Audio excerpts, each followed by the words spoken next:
आइए, सुनिए, देखिए, समझिए सनातन सत्य। जैसी दृष्टि वैसी सृष्टि, दृष्टि विज्ञान। कुदरत, कुदरती रचना एवं कुदरत के कानून से शाश्वत सुख की प्राप्ति। जोधपुर के परम पूज्य महात्मा उपासक प्रोफेसर डॉक्टर सोहन राज तातेड़ के निर्देशन में सनातन सत्य। जैसी दृष्टि वैसी सृष्टि, दृष्टि विज्ञान।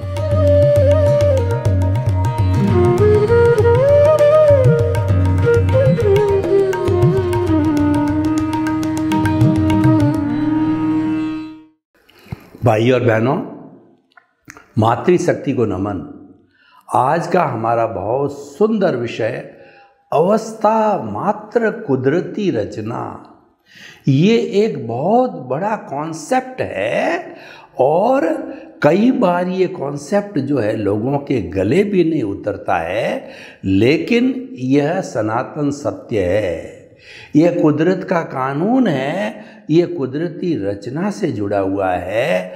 मैं आपको बताने की कोशिश करूँगा कि जो है वो आपको कितना गले उतरता है, कितना आप इसको एक्सेप्ट करते हो, लेकिन यह सनातन सत्य होने के कारण ये सच्चाई है, ये अल्टीमेट रियलिटी है, ये हमारी राइट बिलीफ है।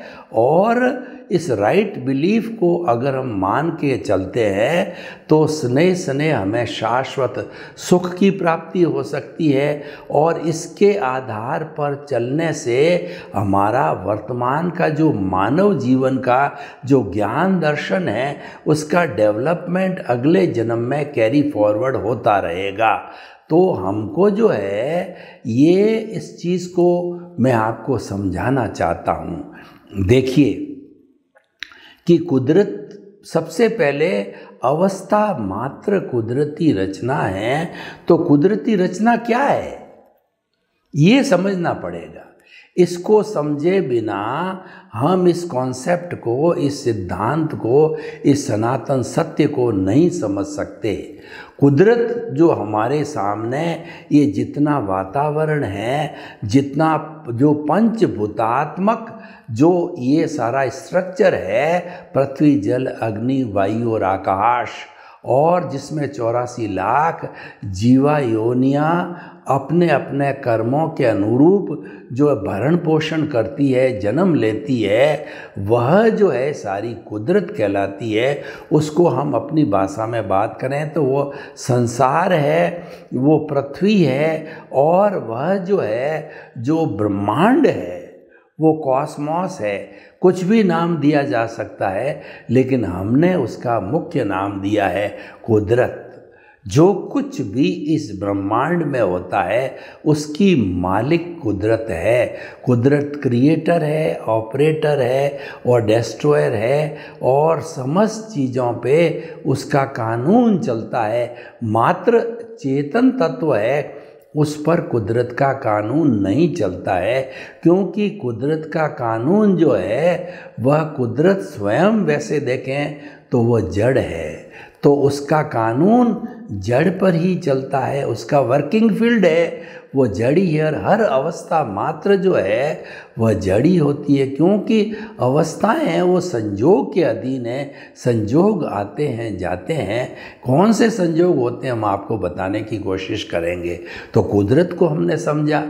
अब कुदरती रचना क्या है कि कुछ लोगों की मान्यता है इस ब्रह्मांड को चलाने वाला ईश्वर है, ईश्वर की मर्जी के बिना यहाँ पर एक पत्ता भी नहीं हिलता। लेकिन हमारी मान्यता के अनुसार, सनातन सत्य की मान्यता के अनुसार, कुदरत कुदरती रचना और कुदरत के कानून के अनुसार हम आपको बताना चाहते हैं कि ये पूरी कुदरती रचना 6 तत्वों का जो है समवाय है। इसमें से 5 जड़ है और 1 चेतन है। 5 जड़ को जो है वो सीधी सीधी भाषा के अंदर विज्ञान भी मानता है, विज्ञान अप्रूव्ड है। और जो छठा तत्व जब जुड़ जाता है तो ये अध्यात्म विज्ञान बन जाता है, यानी होलिस्टिक हो जाता है। तो कहने का अर्थ ये है, विज्ञान जो है अध्यात्म विज्ञान की एक ब्रांच है जो 5 तत्वों पे काम करती है, और अध्यात्म विज्ञान 6 तत्वों पे काम करती है। और ये 6 तत्व ही कुदरत की रचना है। 6 तत्व में से पहला तत्व जो है वो है हमारा चेतन तत्व। असंख्य चेतनामय परमाणुओं के पिंड को चेतन कहते हैं। चेतन के अंदर जो है वो जो अनुभूति होती है, सुख दुख की अनुभूति होती है, और वो फीलिंग करते हैं, और प्रजनन होता है, ग्रोथ होती है, आदि आदि 9 करैक्टरिस्टिक उसकी, जिसको विज्ञान ने भी माना है कॉन्शियसनेस के रूप के अंदर, और हमारे धार्मिक ग्रंथों ने भी ये माना, वो चेतन तत्व। दूसरा जड़ तत्व जो है वह हमारा, जड़ का मतलब होता है गलन मिलन धर्मा, टूटता है, उसमें फ्यूज़न होता है, कॉम्बिनेशन होता है, उसके अंदर पूर्ण होता है, गलन होता है, वो टूटता है, मिलता है, जुड़ता है, नया बनता है, उसके अंदर पर्याय होता है, उसके अंदर उत्पाद और व्यय होता है। और ये सारी सृष्टि जो है वो जड़ से संचालित होती। जड़ एक साधन है और जड़ की अवस्थाएं होती है, और जो हमारा चेतन तत्व है मूल स्वरूप के अंदर, वह तो हर अवस्था में एक सा ही रहता है। भूत भविष्य वर्तमान अनादि अनंत काल से हमारा मूल स्वरूप का चेतन तत्व शुद्ध आत्मा जो है उसमें कोई रत्ती भर भी परिवर्तन नहीं आता। इसी कारण कुदरत का कानून, कुदरत की रचना जो है वो चेतन तत्व पर लागू नहीं होती है। चेतन तत्व अपनी मर्जी का मालिक होता है।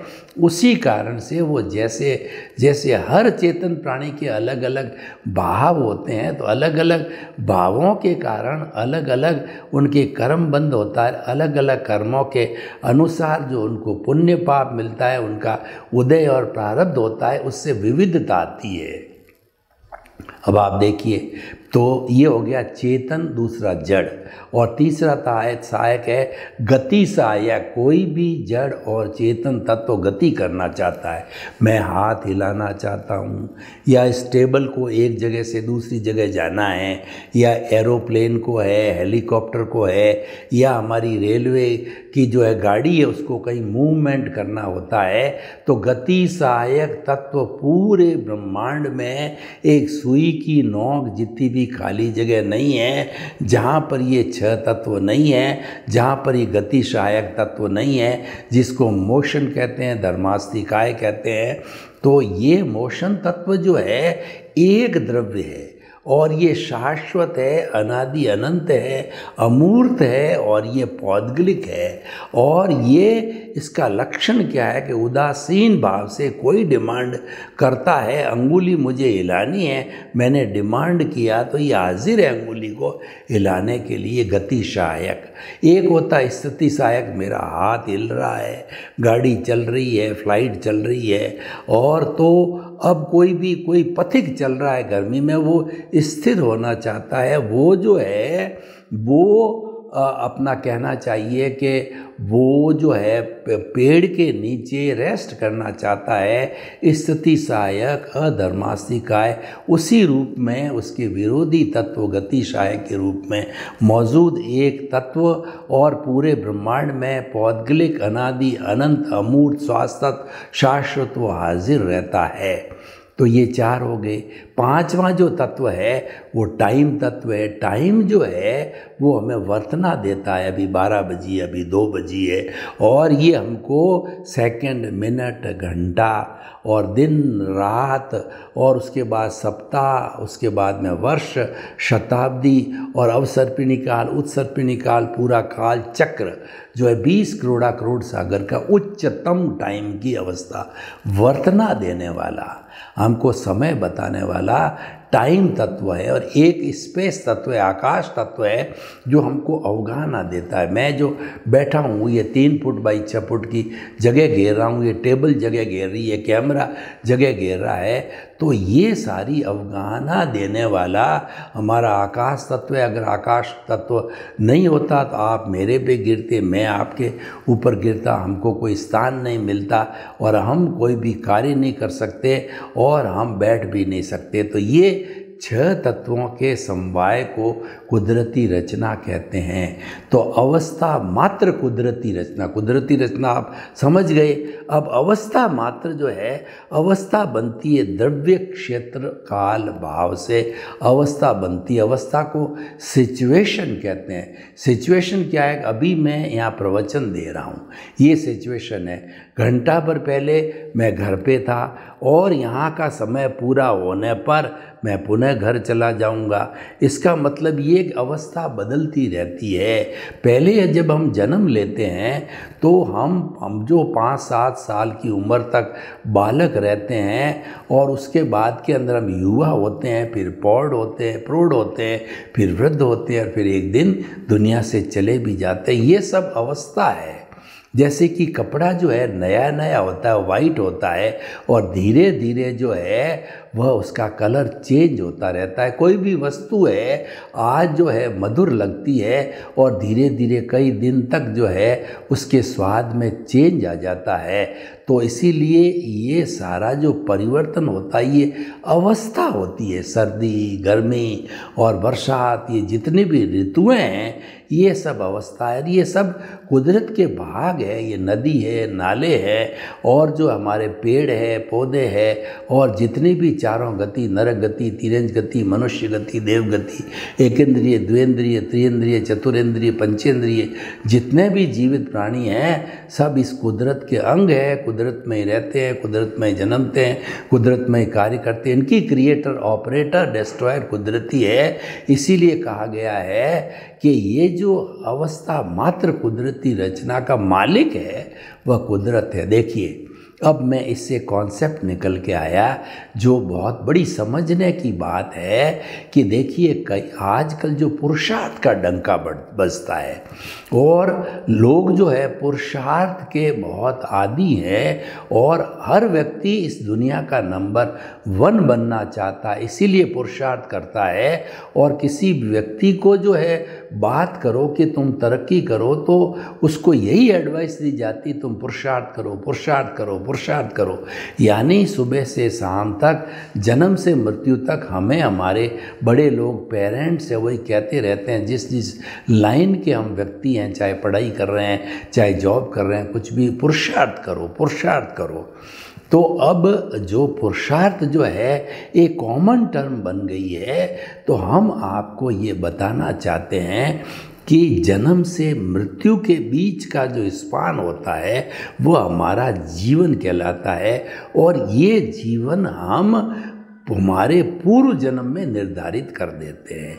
ये प्री प्लान्ड होता है, अभी का निर्मित नहीं किया होता है। अभी का जो हम निर्मित करेंगे कि जो ये हमारा भुगतान जो अभी चल रहा है, जिसकी मैं अभी बात करूँगा, उसके ऊपर रिएक्शन करके नए कॉजेज डाल के, नए भाव डाल करके नई रचना करूँगा तो वह नई प्रतिष्ठित आत्मा बन जाएगी। वो चार्ज प्रतिष्ठित आत्मा होगी। लेकिन जो मेरा भुगतान चल रहा है वो डिस्चार्ज प्रतिष्ठित आत्मा है। वो पिछले जन्म का पुरुषार्थ है। अभी जो कर रहा हूँ ये इस जन्म का पुरुषार्थ, मैं पुरुषार्थ मान लेता हूँ। लेकिन हमारे सनातन सत्य की भाषा में हम बात करें तो जो डिस्चार्ज चल रहा है वो मात्र भुगतान है, वो मात्र परिणाम है। आप इसको पुरुषार्थ मानो तो मुझे कोई ऐतराज़ नहीं है।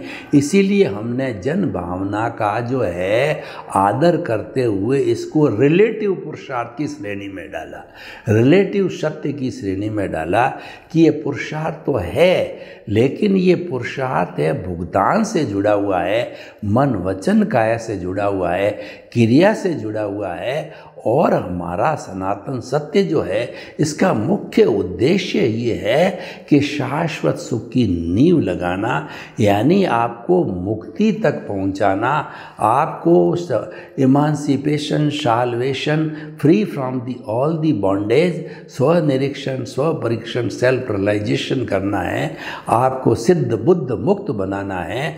तो वो हमारा लक्ष्य है और उसकी हम नींव इसी जन्म में लगाना चाहते हैं। इसीलिए हमने ये सनातन सत्य कार्यक्रम प्रारंभ किया है और हमारा मुख्य उद्देश्य भी यही है। तो उस मामले में ये हमारा सारा जो है ये भुगतान है जो चल रहा है, और जो हम नए कॉजेज भाव डालते हैं वो हमारा जो है कहना चाहिए पुरुषार्थ है। तो उसमें भी जो है हमको रियल और रिलेटिव पुरुषार्थ की परिभाषा करनी पड़ेगी कि जिस जो भुगतान है वो रिलेटिव पुरुषार्थ है, और जो मुक्ति की ओर ले जाने वाला है, जो हमारा सेल्फ रियलाइजेशन कराने वाला है, वह पुरुषार्थ जो है रियल पुरुषार्थ है, जिसको कि हम दृष्टि विज्ञान कहते हैं, जिसको हम ज्ञाता दृष्टा कहते हैं, जिसको हम भेद विज्ञान कहते हैं। यानी कि हमने लक्ष्य में हमने हमारे केंद्र के अंदर आत्मा को रखा और परिधि के अंदर ये सारा संपत्ति, धन, सत्ता और जो है पद है, प्रतिष्ठा है, ये सारा रखा। तो ये दोनों जो है रियल और रिलेटिव पुरुषार्थ की परिभाषा के अंदर आ गया। अब क्या करना हमको, देखिए कि हमने ज्ञाता दृष्टा की आपको बात करी कि यहाँ से दृष्टि विज्ञान प्रारंभ होता है। तो ज्ञाता दृष्टा आता कब है? ये आता है कि जो हमारा अज्ञान, जब धीरे धीरे अज्ञान पे चोट होती है। अज्ञान क्या है कि मैं कौन हूँ, इसकी सच्ची हमको पहचान नहीं है, वो अज्ञान है। हम तो कहते हैं कि मैं तो शरीर हूँ, मैं तो मन वचन काया रूपी शरीर हूँ। ये सबसे बड़ा अज्ञान है, और इस सृष्टि का, इस शरीर को चलाने वाला, देख रेख करने वाला, और जो है इसकी सब कुछ मैं ही मालिक हूँ। मन वचन काया का मालिक भी मैं ही हूँ, इसका संचालक भी मैं ही हूँ, और सब कुछ मैं ही चलाता हूँ। तो ये सबसे बड़ा हमारा ज्ञान है। इसको समाप्त किए बिना, समाप्त पूरा हो जाएगा जब तो हमारी मुक्ति होगी, लेकिन फिर भी जो है इसको घटाने का जो हमारा लक्ष्य है, उसका प्रारंभिक बिंदु है, तो अवस्था मात्र को जानने का प्रारंभिक बिंदु है, वो अकर्ता बनने का है। यानी कि आप ये देखते रहो कि जो है जन्म से मृत्यु तक जो कुछ भी चल रहा है, ये फिल्म मैं पीछे से लेके आया था। ये मन वचन काया की बैटरी हमारी थी, वो पिछले से चार्ज होके आई थी, और इस जन्म के अंदर वो डिस्चार्ज होती। बैटरी कितनी भी पावरफुल हो, चाहे आपके मोबाइल की बैटरी हो, चाहे आपके जो घर के अंदर ये प्रकाश देने वाले होते हैं उनकी बैटरी हो, या जो है आजकल जो हमारे 2 व्हीलर 4 व्हीलर है वहाँ भी बैटरी आने लगी, वो चार्ज करने के बाद में उनका यूज़ करो तो भी डिस्चार्ज होती है, और पड़ी रहेगी तो भी वो डिस्चार्ज होती रहती है। यानी जो कुछ हम चार्ज करके लाए हैं वो एज इट इज़ डिस्चार्ज होने लगेगा, और उसको जो है सारी अवस्था बदलती रहेगी। वो हमारे पिछले जन्म के कर्मों के भुगतान के अनुसार, उदय प्रारब्ध के अनुसार अवस्था बदलती रहती है। मैं आपको एक उदाहरण देना चाहता हूँ। अवस्था को नियंत्रित करने वाला द्रव्य, क्षेत्र, काल और भाव है। उदाहरण के तौर पर देखिए कि मेरे को बाल कटाने हैं, तो ये बाल कटाने, मेरे गर्मी हो रही है, गर्मी का सीजन है, बाल बहुत बढ़ गए, तो ये जो है ये मेरे भाव आए कि मुझे बाल कटाने हैं, ये भावना आई। तो क्या किया मैंने, उठा करके अपना साधन, और मैं नाई की दुकान पर रात दिन जा कटाता हूँ, तो वहाँ पर कटाने के लिए गया। तो अब देखिए कि नाई मौजूद नहीं था। इसका मतलब क्या, भाव तो मेरे थे, लेकिन क्षेत्र का मतलब स्थान, क्योंकि बाल काटे जाते हैं नाई की दुकान पर काटे जाते हैं, सब्जी की दुकान पर नहीं काटे जाते हैं। तो क्षेत्र पे मैं पहुंच गया, और जो है वो समय का अर्थ हुआ कि अभी तक जो है वो उसका दुकान तो खुली है, लेकिन जो इस अवस्था का जो समय है अभी तक आया नहीं है। वो समय कब आएगा, द्रव्य यानी नाई आएगा, जब उसके साथ के अंदर जो है भाव तो हो गए, क्षेत्र मिल गया, और काल कब मैच्योर होगा, जब जो है वो द्रव्य आएगा। द्रव्य का अर्थ हो गया कि नाई जो है उस दिन कुछ वजह से आया ही नहीं, या हमारे को जल्दी थी, थोड़ी देर रुक के वापस चले गए, तो ये हमारी बाल काटने की अवस्था पैदा नहीं हुई, क्योंकि इसमें से द्रव्य मिसिंग था। तो द्रव्य के मिसिंग होने के कारण काल भी मिस हो गया। तो द्रव्य आते ही काल भी मिल जाता है। तो नए भाव नहीं पढ़ना, नए कॉज नहीं बढ़ना, इसका मतलब नई कॉजल बॉडी का नहीं होना, और नई कॉजल बॉडी नहीं हुई तो पिछली तो जो हमारी बैटरी जो कॉजल बॉडी है वो तो बर्फ़ की सीला की तरह जो है वो तो अपने आप बर्फ़ पिघल रहा है, यानी उसकी निर्जरा हो रही है और वह भुगतान चल रहा है, उसकी सफाई हो रही है। और जब वो क्लियर हो जाएगा और नया, देखिए नया तो बंद हो नहीं रहा है, पुराना साफ हो रहा है, तो वह जो है वह अपने आप नील हो जाएगा। तो हम आपको क्या कहना चाहते हैं कि इस सिद्धांत को कि अवस्था मात्र कुदरती रचना है, अगर हम इसको एक सिद्धांत के रूप में जानते हैं तो हमको कोई तकलीफ़ नहीं आएगी। देखिए कि हमारी रोज़मर्रा की ज़िंदगी के अंदर कभी सफलता मिलती है, कभी असफलता मिलती है, तो हम उसको कुदरती रचना के ऊपर मानते हैं कि ये जो कुछ हुआ है ये मेरा पूर्वकृत है और उस पूर्वकृत का ये भुगतान है, और इस भुगतान को तो मुझे, क्योंकि इसको क्रिएट मैंने किया है, जब क्रिएशन मेरा है तो उसको भुगतना भी तो मुझे ही पड़ेगा। तो ऐसी अवस्था में व्यक्ति को कोई कष्ट नहीं होगा, चाहे घर के उसका प्रिय व्यक्ति चला जाए, कोई नुकसान हो जावे, किसी भी तरह की परेशानी के अंदर कुदरती रचना को मानने वाला, जानने वाला व्यक्ति जो है वो परेशान नहीं हो जाता, वो शांत रहता है और वो मान के चलता है, तो यह भी चला जाएगा। ये जो रचना हुई है, अवस्था प्राप्त हुई है, यह चली जाएगी, क्योंकि हर अवस्था जो है मन वचन काया तथा उससे जुड़ी हुई हर अवस्था मात्र कुदरती रचना है और वो विनाशी है। विनाशी का मतलब अवस्था आई, भुगत लिया, चली गई, आई, भुगत लिया, चली गई। कोई भी अवस्था जो है स्थायी नहीं है। वो हमने ज्यों ज्यों भाव के द्वारा कर्म का बंधन किया है, जैसी जैसी प्रतिष्ठित आत्मा से चार्जिंग किया है, वह भुगतान होते होते चला जाएगा। अब हमारा जो मुख्य लक्ष्य ये है कि मुझे मुक्ति को जाना है, शाश्वत सुख को प्राप्त करना है, तो उसके लिए जो है हमें इस जन्म के अंदर प्रावधान करना पड़ेगा कि मेरे नए कॉजेज नहीं बढ़े, क्योंकि ये सारी दुनिया है कारण और कार्य के सिद्धांत पर चलती है। Without the cause there is no effect at all. मिट्टी होती है वो कॉज है और उस कॉज से कारण बनता है घड़ा। तो इस तरीके से हर एक का अपना अपना कॉज होता है और कॉज से कारण होता है। जैसे कि हमने पढ़ाई करी अच्छी तो वह कॉज था, और उसका जो इफ़ेक्ट क्या आया कि जिस विषय की हमने पढ़ाई की, इंजीनियर की है, डॉक्टर की है, वकील की है और उद्योगपति की है, वो हमको भुगतान के रूप में प्राप्त हो जाता है, क्योंकि जो है वो हमारा जो है वो कहना चाहिए हमने भाव डाले। तो भाई और बहनों, हम आपको बताना चाहते हैं कुदरती रचना जानना ये रियल पुरुषार्थ है और उसके साथ में जुड़ना है ये रिलेटिव पुरुषार्थ है। भगवान कृष्ण ने गीता में क्या कहा, निष्कर्ष की बात करें कि तुम निष्काम कर्म करते रहो, यानी तुम कर्म करते रहो, वो तुम्हारे को करना ही पड़ेगा, भुगतना ही पड़ेगा, क्योंकि आपका प्रारब्ध उदय है।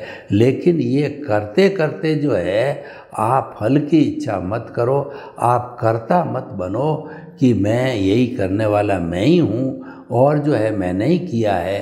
कर्ता न बनने से वह आप उसके मालिक ही भाव नहीं आते हैं, और जब आप मालिक नहीं बनते हो तो आपकी जिम्मेवारी भी नहीं। और कुदरत तो साफ कहती है कि जन्म से मृत्यु तक हम किसी भी व्यक्ति का कोई भी कार्य, उसको जन्म देना, उसका भरण पोषण करना, उसका पालन पोषण करना, वह मैं स्वयं करती हूँ। मैंने किसी को कर्ता बनने की परमिशन नहीं दी है, उसको पावर ऑफ अटॉर्नी नहीं दी है, उसको पावर नहीं दिया है। इसलिए हमें इस दुनिया के हर प्राणी को अकर्ता, स्वयं को अकर्ता मानना चाहिए।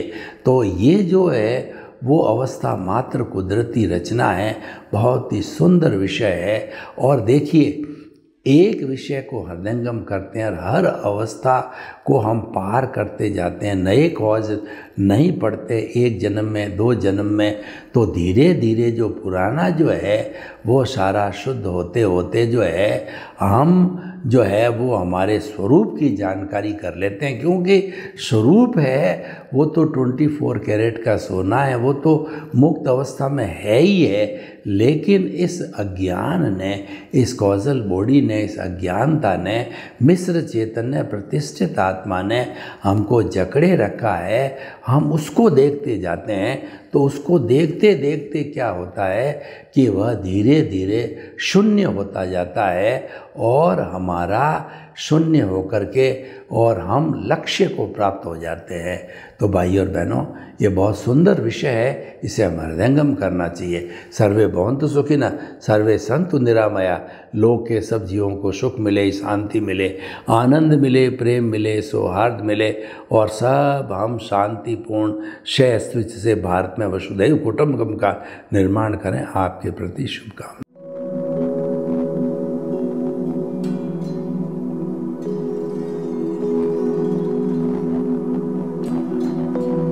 एक ऐसा अंतर्राष्ट्रीय ख्याति प्राप्त मानव जो गुरु प्रेरणा से पिछले 20 वर्षों से वानप्रस्थ जीवन जीते हुए 24 घंटे मानवता की सेवा में संलग्न है।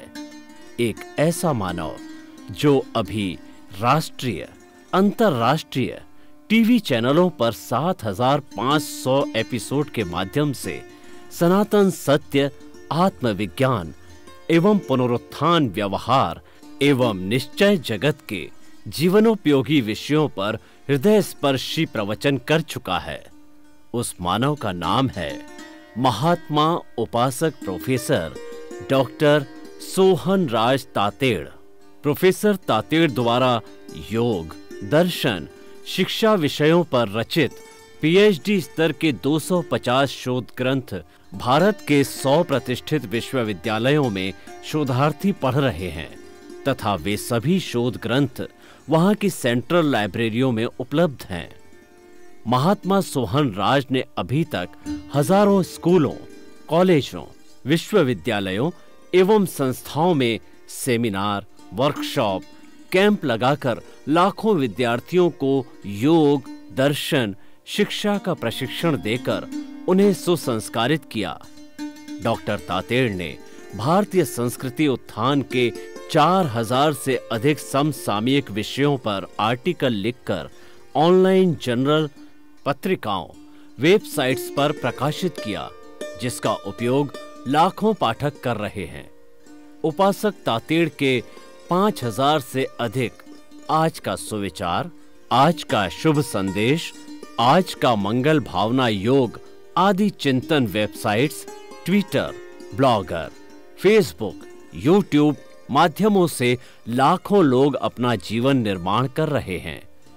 मानवता के मसीहा ऐसे महामानव महात्मा सोहन राज तातेड़ के प्रोफाइल को अभी तक विश्व के 20 लाख दर्शक यूट्यूब पर, 12 लाख गूगल पर एवं लाखों दर्शक फेसबुक, ब्लॉगर, ट्विटर और इंस्टाग्राम पर देख चुके हैं।